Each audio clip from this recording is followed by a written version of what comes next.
Moses, yeah.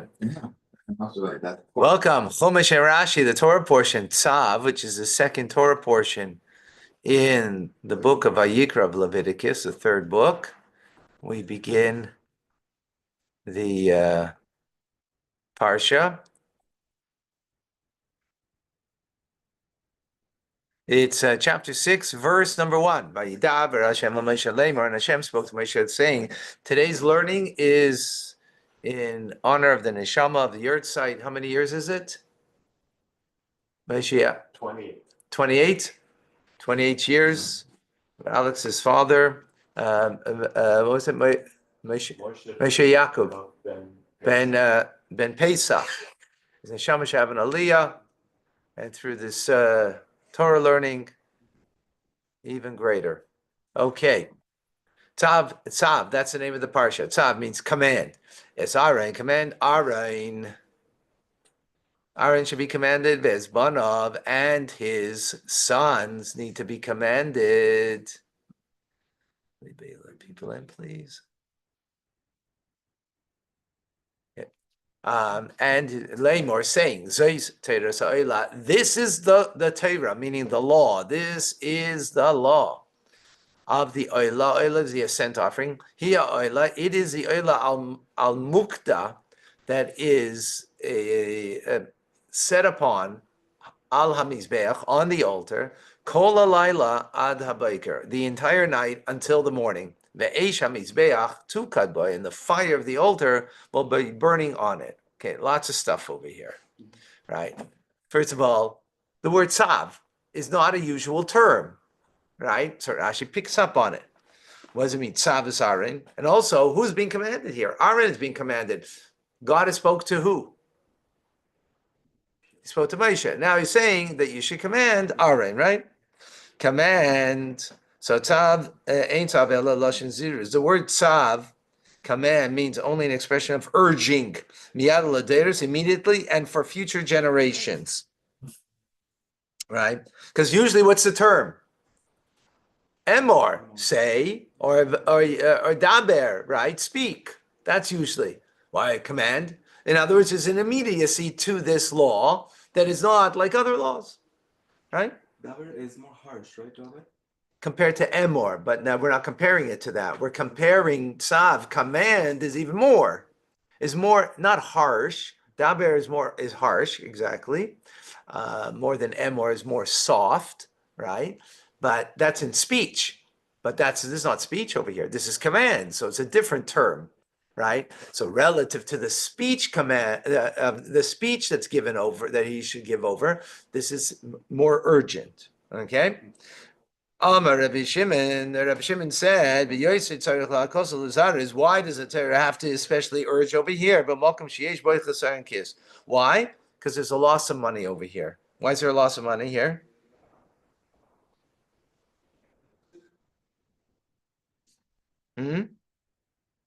Loss of money? Yeah, how's there loss of money? Because other sacrifices, they get some of the sacrifice. Here, this is an ascent offering, they have nothing from it. So they're losing from it. They're losing from it, right? Rabbi, I'm not a co-host. Oh, I thought I made you. Okay, sorry. I think Thank I made you. myself accidentally. Right? So, okay, let in now. So there's a loss of money over here because the whole thing is going up on the altar. They're getting nothing from it. So it's like working for free. So therefore, the Torah has to urge, hey, do this and do it properly, right? This is the law of the Eilah offering. This matter, this topic, comes to teach us al hekter chalavim ve'ivarim, on the burning of the fats in the body parts. Sheyeh kosher, that it should be valid kol halayla, throughout the entire night. Throughout the entire night, it's valid. Lamed al hapsulim, and to teach us about the offerings that have become disqualified. That if it ascended on the altar, whether it should come down or not. Be'ezeim Allah loyer, and that which was ascended on the altar should not come down. In other words, if there's a time that if it was that the offering was valid, but it became invalid, and it was put on the altar.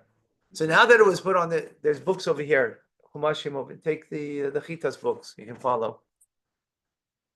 Yeah. Right. So there are times that you put it on the altar and it becomes invalid, and times that it's valid that you keep it on the altar. Shekol Torah l'rabbis hubah, because the word Torah, meaning law, comes to include loymar Torah achas. It should be one law l'chol ha'elim for all of those ascent offerings on the altar. V'afilu psulim, that even they're disqualified. She'im Allah, that if they went up on the altar, la yedu, they should not descend. Can I ask you where you are? I'm now hi ha'oila. Rashi, and we are in Rashi number 2, the last Rashi. So what I just explained over here, we'll continue. Hiya oila. It is the oila offering. Why is Rashi picking up on this? Because we just said it was the law of the oila. Why do you have to repeat? It is the oila. Well, that's what we're talking about, right? So it's superfluous. So now Rashi said, this is to exclude an animal that was active or a passive party to an act of bestiality. Right? He oila. In others, it is the oila that comes to exclude something. It, but not something else. So what's it? What is it excluding? An animal that was used for bestiality. Okay. Whose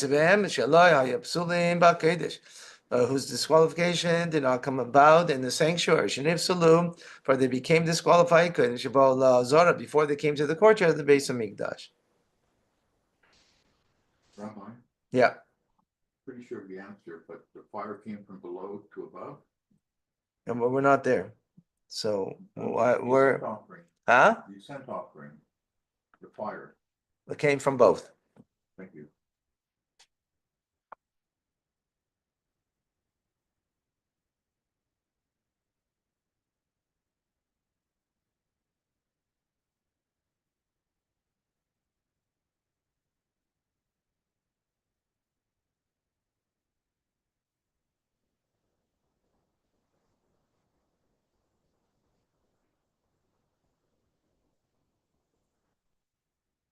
So it means like this. There's different kinds of things that can disqualify. For example, let's say the blood spilt out.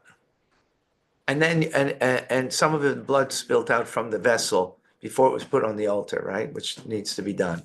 So if that the animal was put on and you shouldn't take it off, because it doesn't disqualify it once it's on the altar. So like once it's like once you're on the stage, you're on the stage, right? You know, leave the guy on the stage. So leave the animal on the stage. If it wasn't on the stage, meaning on the altar, then you would take it back because it was something that was disqualified, right?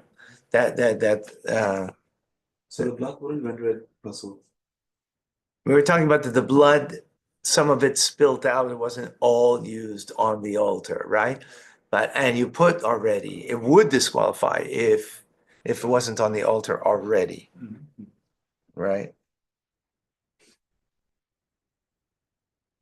Okay, next verse number 3. Beloved Shakain,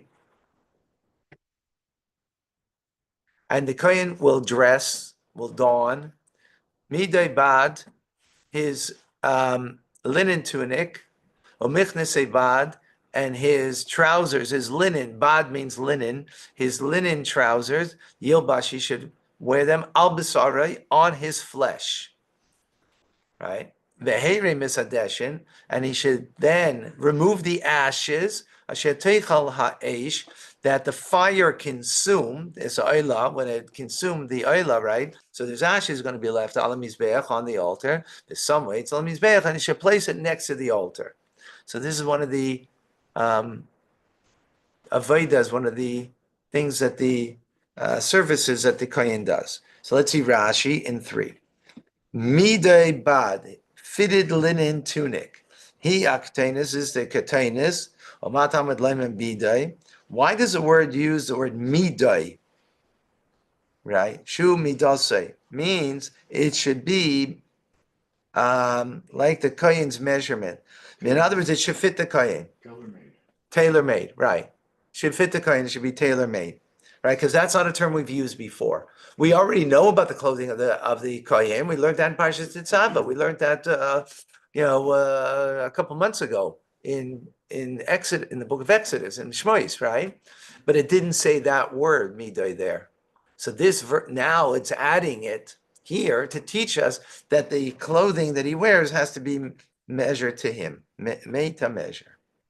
Right. Al bisare. So what does it mean on his flesh?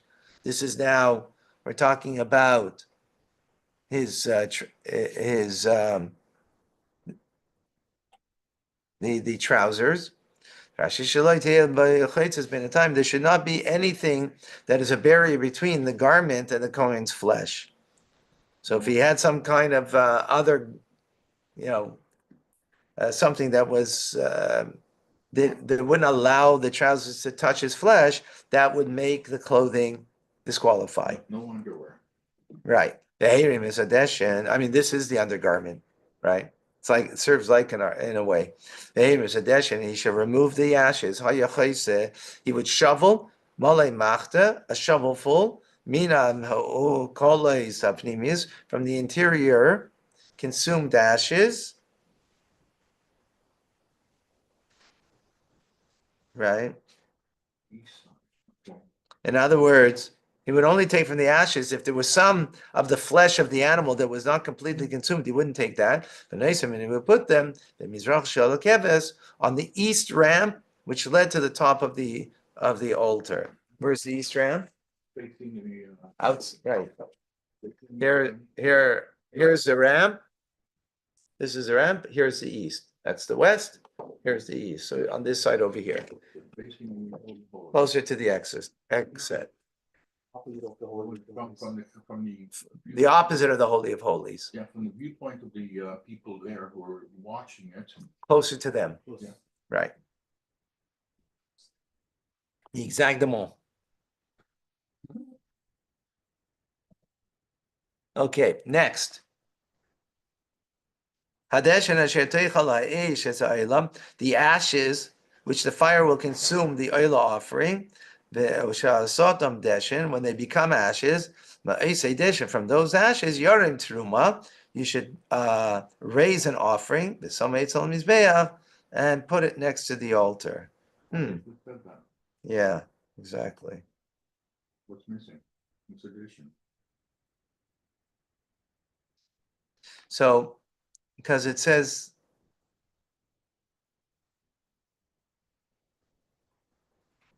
I don't know exactly where he gets it. It's from there.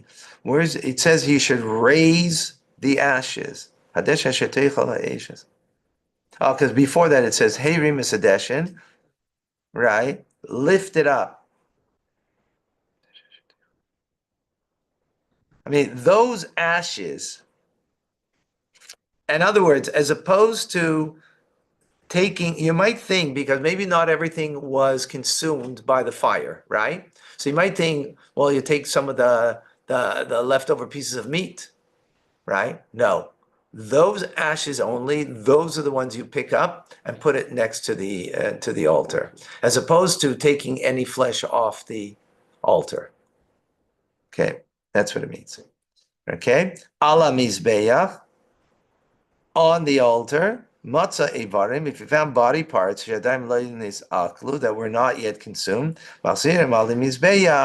you put them back on the altar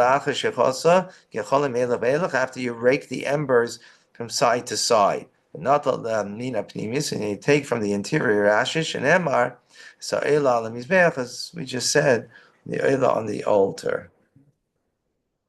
Why do you have to say on the altar?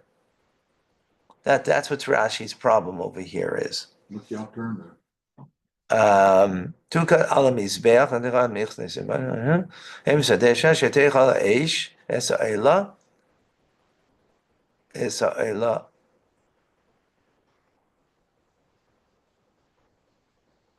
You have to say on the altar. Obviously, it's on the altar, right? Why do you have to say on the altar for? Where else is it? I mean, where else are you taking the ashes from? Right, the whole thing is talking about on the altar. So why would you have to say that again? So it means to say that on the altar, you have to now rake the coals, the embers that are left there, to rake it, and then take from on the altar. The leftovers? Put them up too? There's nothing left?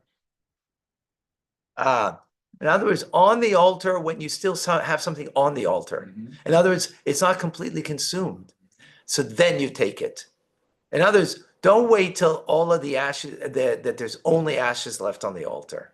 That's what it means, on the altar, when there's something still on the altar. In other words, there's still something left of the flesh of the animal left on the altar. That's when you take the ashes and put it on the east side of the ramp. That's what it means. That's the precision over here. Now the question is, when are you going to take the ashes, right? So you would think, okay, when there's only ashes left on the altar. No, on the altar means when there's still something left on the altar. In the morning. No, I don't know if it's in the morning or yeah. Well, it is. It's actually the first thing that's done. So yeah, first thing done by dawn, before dawn even, I think, if I recall from Rambam. If I recall correctly. So the leftover, what do you do with this one? What do they do with it? Garbage? I'm not clear because seemingly it all has to be consumed, and if it's not consumed, so maybe that's what the raking of it is that way the rest of it will become consumed. I think that's what it means. Make a coal pot. Yeah. So I think the rest of it will, but take the ashes at the same time, and then by raking it, so then whatever's left of the flesh will be consumed. That's what I actually didn't say that, but that's the way I understand. That's why he would break it, to make it hot. Right. Okay, verse number 4. Fashat is begadam. After he does this, so this is interesting. This is the first thing that's done in the morning, right? First thing that's done is now he has to take off his clothes, though. Now he has to remove his clothes. V'lavish begadim acherim, to put on other clothes. The heitzis hadesh, and take out now the ashes, right? El mechutz ha'machana, outside of the encampment, el malkum tor, to a place that is pure, undefiled. Let's see Rashi. So why is he changing his clothes? So Rashi says, "Fashion is begadav ein zuchay," but this is not an obligation. Allah derech, but this is proper conduct. That he should not dirty by tasadeshim, by taking out the ashes. What is this comparable to, gentlemen? Anybody married here? Was it comparable? Taking out the garbage. In other words, don't take out the garbage with your regular clothes, right? You might get dirty. So when you're taking out the garbage, put something else on. That's proper conduct, right?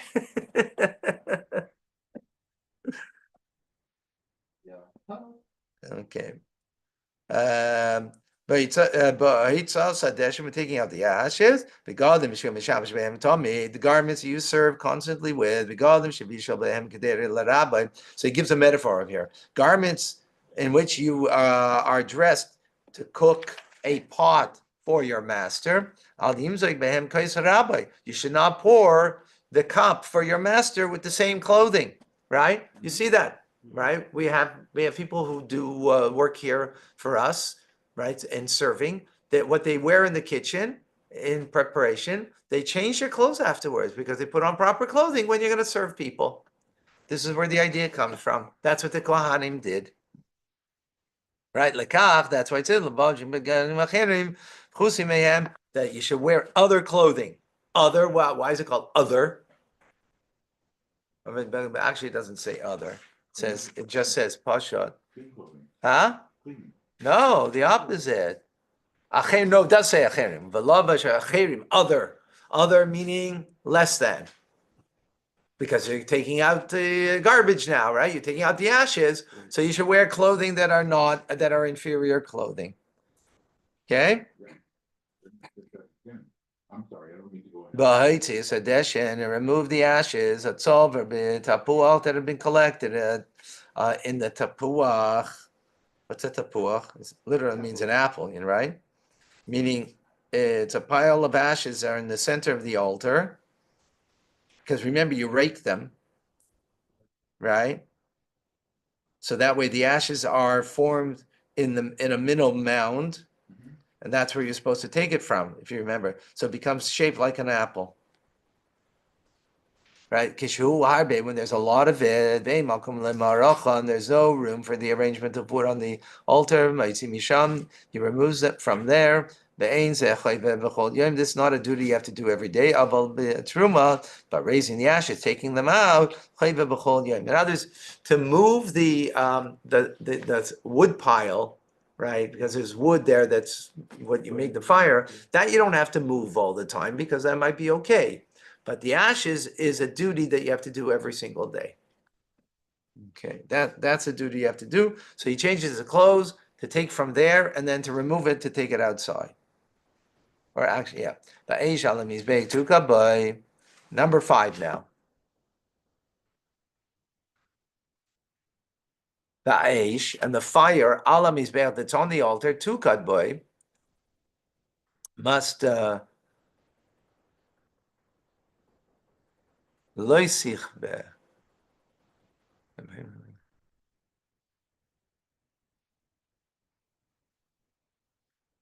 So the tukabay, meaning the fire burning on the altar, loisifa should not go out. Ubear aleha kayin 18 babiker, and the kayin should kindle upon it wood in the morning. Babiker, morning, meaning daily. Va'arach aleha ha'ela, and he should place upon it the oila offering.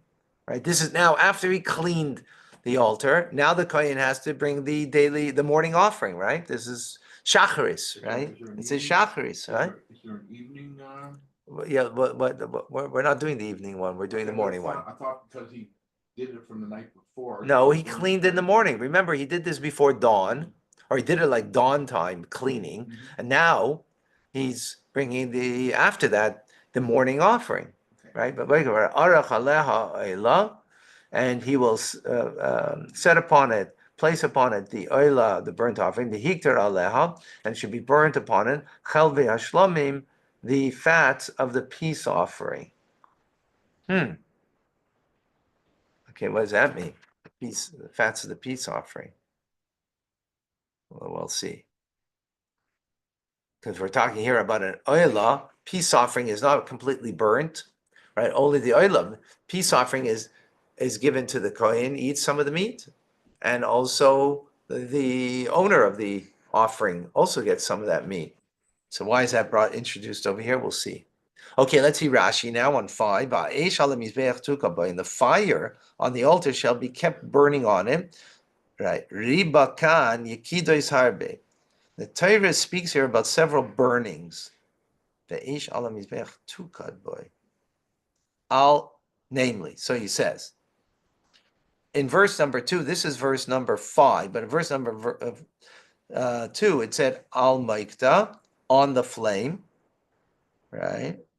And in that verse, Eish mizbeach tukad boy, there it said the fire on the altar shall be kept aflame. The Eish mizbeach tukad boy. Then our verse, no, the next verse is verse number 6. There it also says that there should be a permanent fire shall remain a flame on the altar. All of them are expounded upon in the Talmud. That the sages disagree. They have a debate on this. How many fires were on the altar? There are 3 opinions.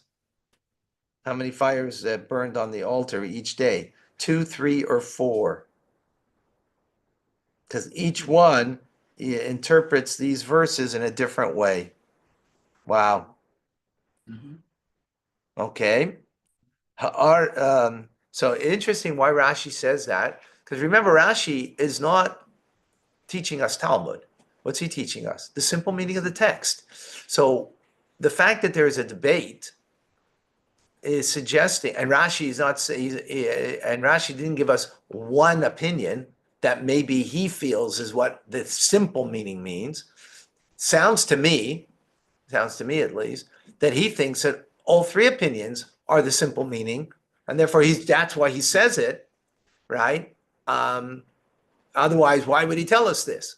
Rashi's not here to teach us Talmud. He's to teach us, because the Talmud doesn't have to learn simple meaning, right? Because there's 4 levels of Torah learning. So they can learn it on a different level, right? They don't have to learn it simple meaning. But Rashi's purpose, as he states clearly several times, is only to teach us the simple meaning, right? The more obvious meaning in the words, right? Not the midrash, not an expounded meaning, not a hinted meaning, not an esoteric meaning, right? So Rashi, the fact that he says that all 3 opinions must mean that he feels that all 3 could be understood simple meaning. That's why I'm taking it. Otherwise, why would he tell us this? What would be the point, right? Next Rashi.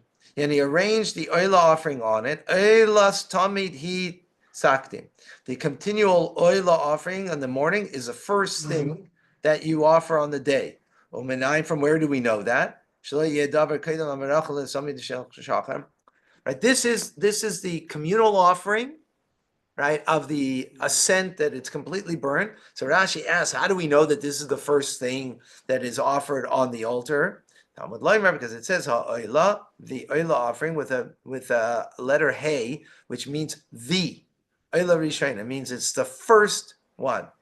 The oila offering means the first one, right? Otherwise, it would just say oila, an offering. An offering doesn't mean it's the offering. So if it's the offering, that means it's the first offering, right? That's what makes it the offering. You come first, right? Why should not the flame of the altar go out? I don't understand. Why should it be kept on going every Sacrifice all day. Yeah, but if it just goes out, they can rekindle the fire. Because the verse said it shouldn't go up, but because there's going to be always something on the altar that's burning that it needs to burn it, right? We'll see, and I don't know, I don't remember if we learned that already or we're going to learn it, that there is also a mitzvah to bring fire. So otherwise the whole night, but in the morning, right? Now you're starting the day over, right? You cleaned it, and now you're starting your day. So then there would be bringing a fire. There would be leftover coals from before. I'm not certain exactly. But if you pile. I don't know. I don't know. Good question. Let's learn. I don't know. I don't. That's fine. Shkoyach. Neshama Shavin Aliyah. Amen. I know. Good questions. Let's learn and see if we'll get there. Okay. Chelve Hashlamim. So the fats of the peace offering. So we asked, well, what's a peace offering came over here, right? This is an oil offering, That's right. right? Peace offering how does it bring peace? We learned this last week. How does a peace offering, why is it called a peace offering? Because it brings peace between us and God, and it brings peace between us and each other. Why? And that was yesterday, we were talking about it. Why did Jews eat? So they can have vitality. Right. Why did we eat together? So that they have That's a good question. serve Huh? Hashem together. So that we can connect with each other. Okay.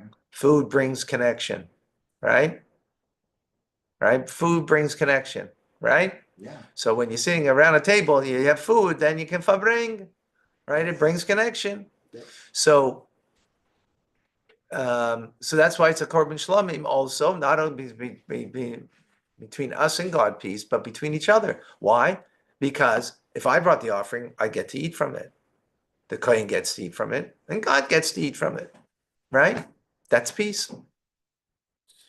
Okay? Mhm. So chel shlamim, the fats of the peace offering, if a shlamim offering will be brought there. So our sages learn from here, aleha, on it. What does that mean? Al elas habaker, meaning on the continual offering of the morning, hashlim kol hakarbonos kulam, you must complete all of the offerings. In other words, this brings a completion to the oila offering that over and above the oila, upon it, right, means over and above, right? You bring also shlamim. So it brings a completion to the oila that when you bring after the korban shlamim. Mikan, from here we answer, there should be nothing offered later than the continual offering in the afternoon. Ooh, Fire. that's not exactly the way I understood it. So Tell me, focus one on second, fire. no, one second.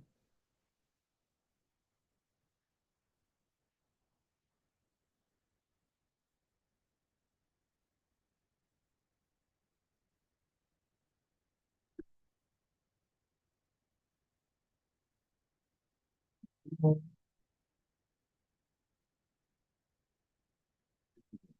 Ah.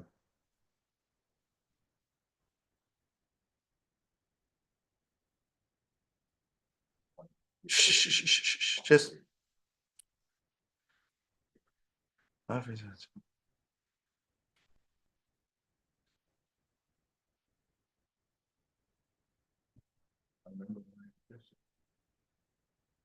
So our sages, because look at it, it says korban.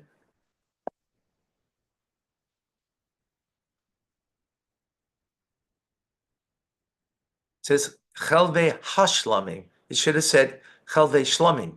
Hashlamim means again the hey means the, right? So the sages learn it that it means completion, like shalem, right? The completion, right? So the peace offering is brought there, right? Upon it, meaning to give completion to He's not offering. the ascent offering.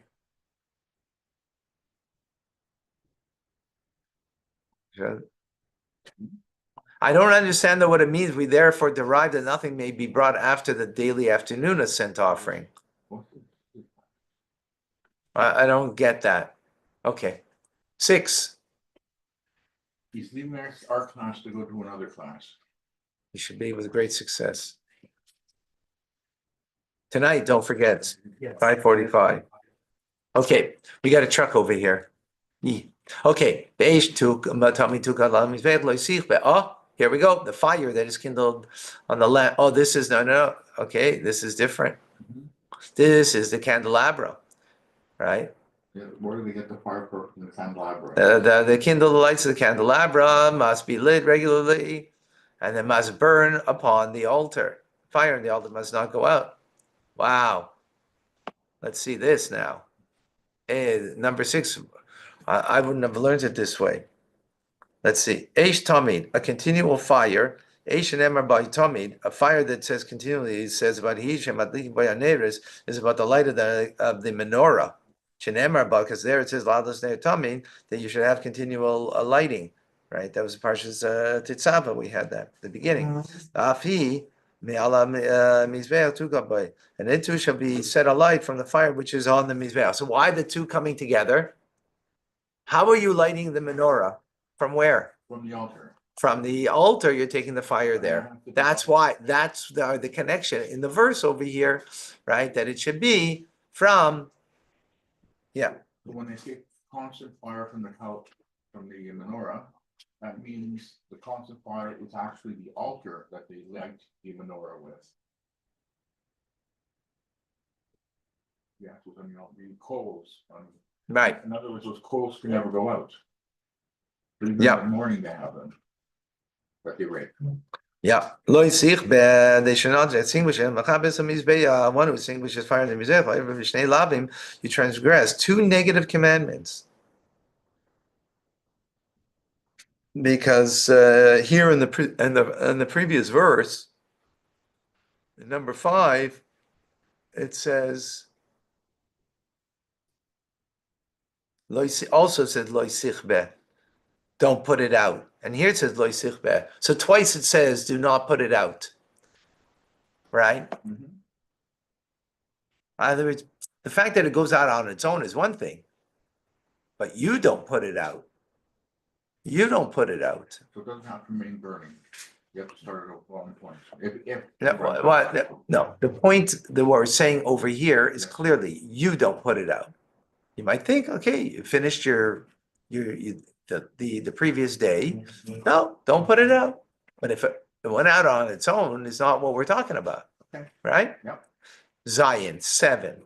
Zeis Teiras, this is the law, the Torah, HaMincha of the Mincha, Hakri Vaisa, that you bring it, Bnei Aaron, the sons of Aaron, Lifnei Hashem, before God, Al Pnei Hamizbeach, in front of the altar.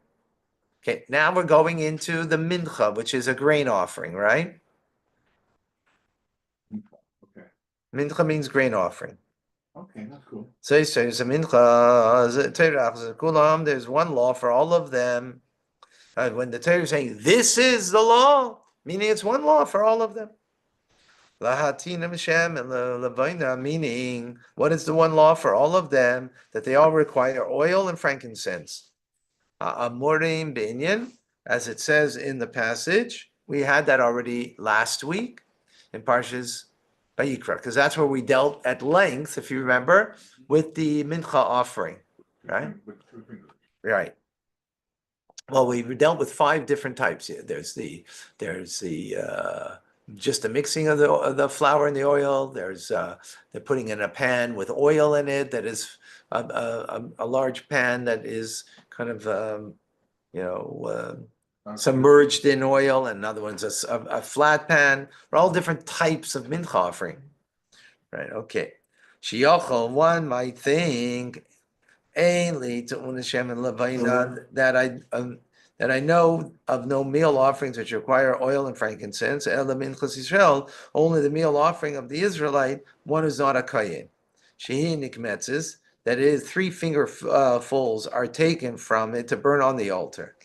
Minchas kahanim, but a mincha of a kohen, which we learned yesterday, as a matter of fact, shehi kolol, which is entirely burnt. Menayim, where do I know that it needs oil and frankincense? Therefore, the verse says, Teiras, that this is the law. In other words, even for that which is of the mincha offering of the kohen, also has to have oil and frankincense. Whoa.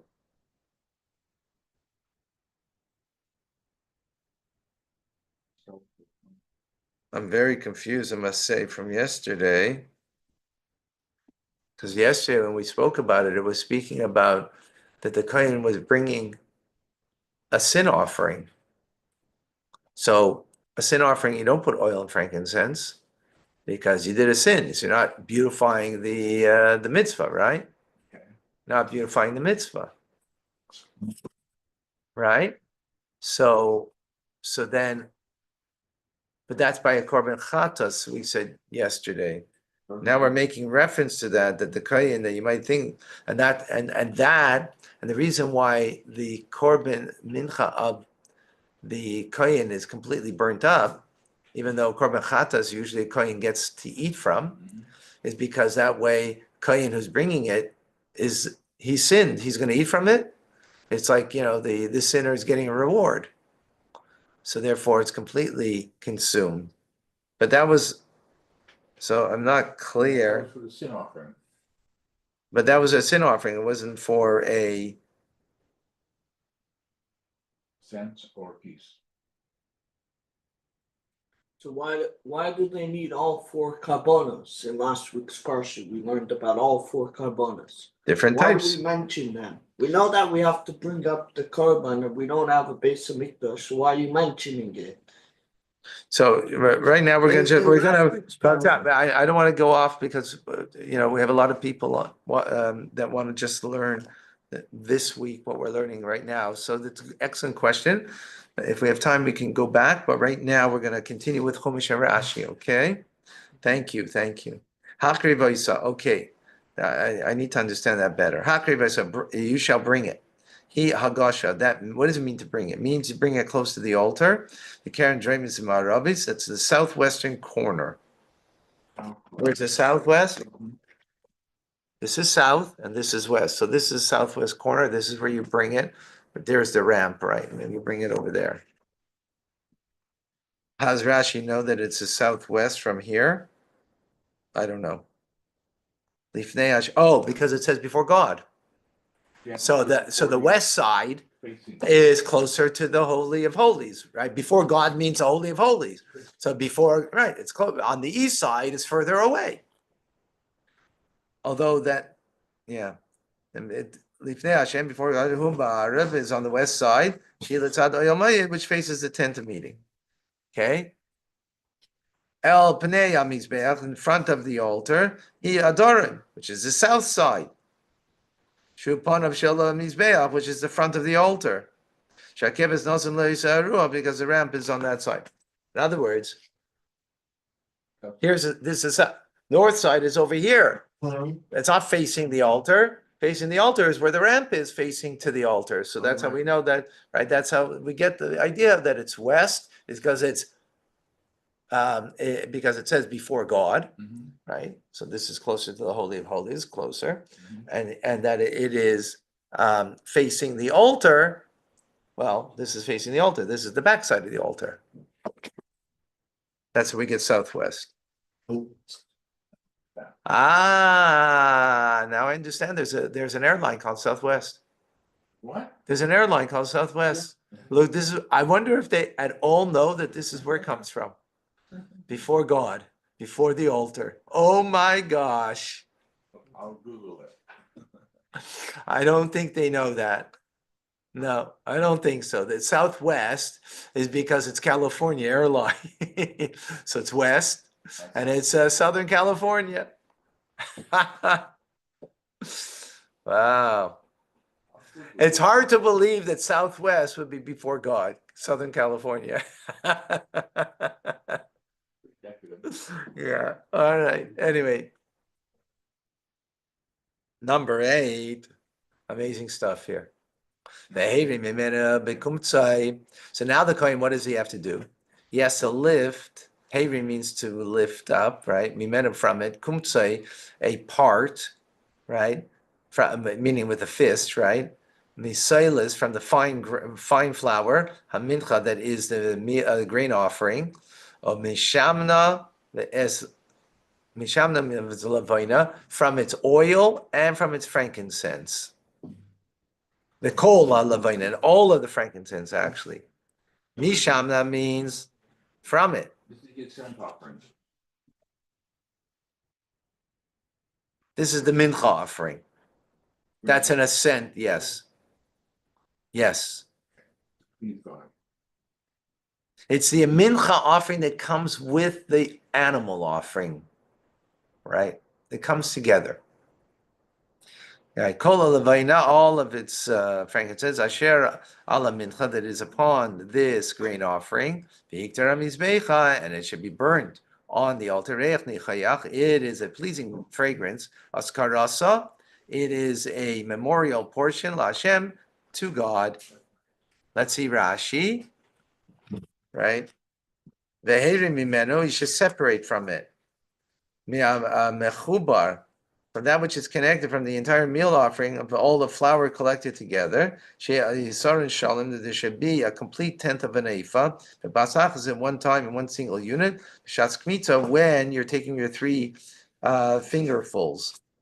The kumtzai, and it's 3 fingerful. The kaimet, so you should not make a measure. Now, don't use a measuring cup. You use your 3 fingers, right? So there's mincha mishamna, fine flour of the meal offering, and from its oil. Mikan, from here we learn shekaimet. So one takes 3 fingerfuls. Mimokum shinis rabbe shamna, where it's very oily. The entire meal offering is mixed together with oil, but it says from its oil. I mean, we already know that it's right that you're mixing it with oil. So why are you saying it that you're taking the fingerful from right umishamna, meaning you're taking it from the oily part. Hamincha, the meal offering, shaloi tiyeh marevis avacher, should not be mixed with anything else, meaning the meal offering, so nothing else. And all the frankincense that's on the meal offering should go up in smoke. They should gather up all the frankincense after taking 3 fingerfuls, and cause it to go up in smoke. Since it doesn't explicitly say but only one of the meal offerings Vayikra in Parshat Vayikra, so here I had to repeat it. To tell us that all the meal offerings that you gather and burning of the frankincense can mishpatam in accordance to the law. Okay. Aha, right. We might have made a mistake and thinking that was only last week, it was only a certain mincha, but not all of them. So here it's telling us every mincha, right? Because as we said, there's 5 different types. They all have the frankincense that should be put on the altar. What's done with the rest of it? Yaichlu should be eaten. Aaron by Aaron, Uvanav and his sons. Matzahs te'achel, unleavened bread they should eat. Right? Remember, we've said that everything that is brought on the altar is kosher lePesach, is not chametz. Right? B'makom kadosh, in a holy place, b'chatzer, in the courtyard. Oyal ma'irav, the tent of meeting, yachluhu, they should eat it. Rashi b'makom kadosh, ezu, b'chatzer oyal ma'id, meaning in the tent of meeting, in the courtyard of the tent of meeting. Oh, what did Rashi add over here? Isn't that what the verse says? Good question, huh? Seems just to be redundant, no? Okay, we got 2 more verses. Let's go for it. Lo yafe chametz, do not bake chametz. Chelkam. An ego? But we're learning Chumash Rashi, so it's got nothing to do with ego and Chumash Rashi. What you said is correct, but that's Chassidus. That's all Chumash Rashi. Okay. All right, wrong class. Okay. Lo yafe chametz, chelchem nasati yaisa. Do not make it into chametz, right? I've given it to them as their portion. I've given to them it, meaning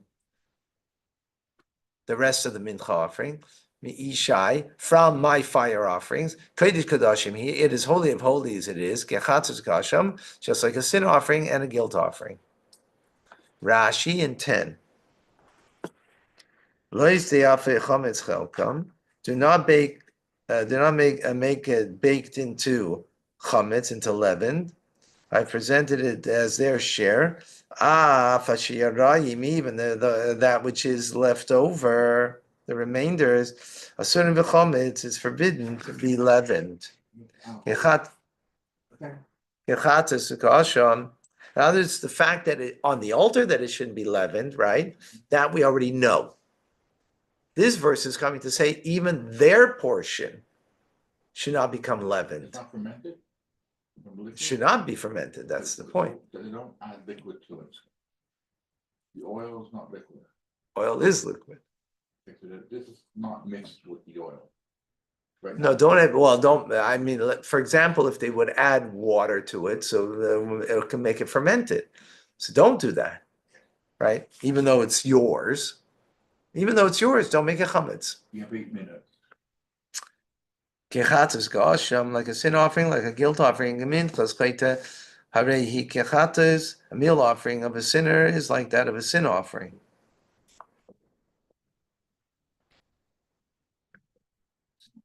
Lefikal, therefore, kmotza shaloi, lishma, if you scoop 3 fingerfuls, not for the sake of being conscious intent that it's for the sake of a meal offering of a sinner, psula, it becomes invalid.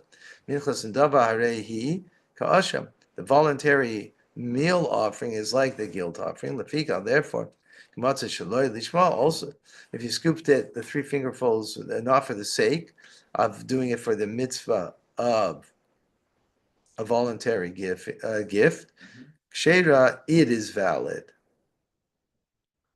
That's intent.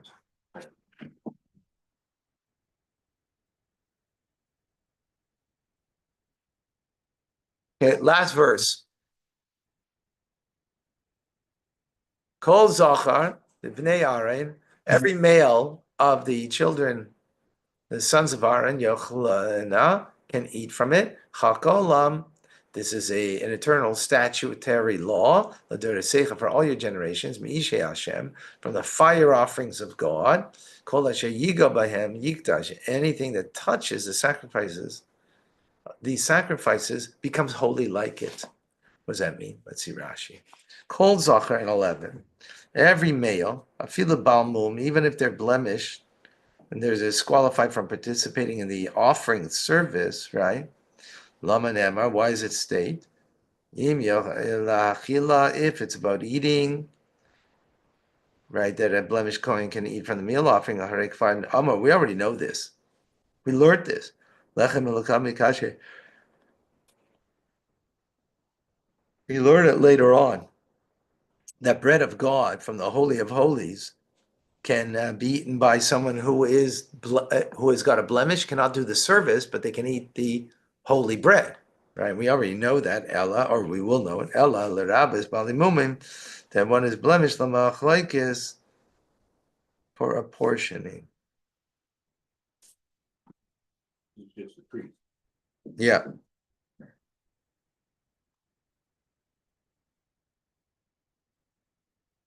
Oh, yeah, okay. When it's apportioned, even when it's apportioned, then it's their turn to serve. Okay.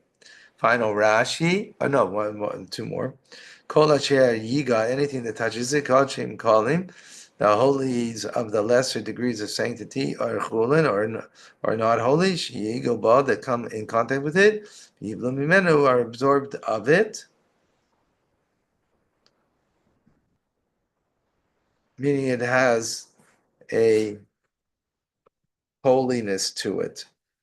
Yikdash becomes sanctified, Leah is kamayu, to be like it, psula, that if it becomes invalid, Yipasul, it will become invalid, Be'im kasher, and if it's invalid, Yechlu, Kechemer Amincha, like the strangers of the meal offering. Okay, beautiful.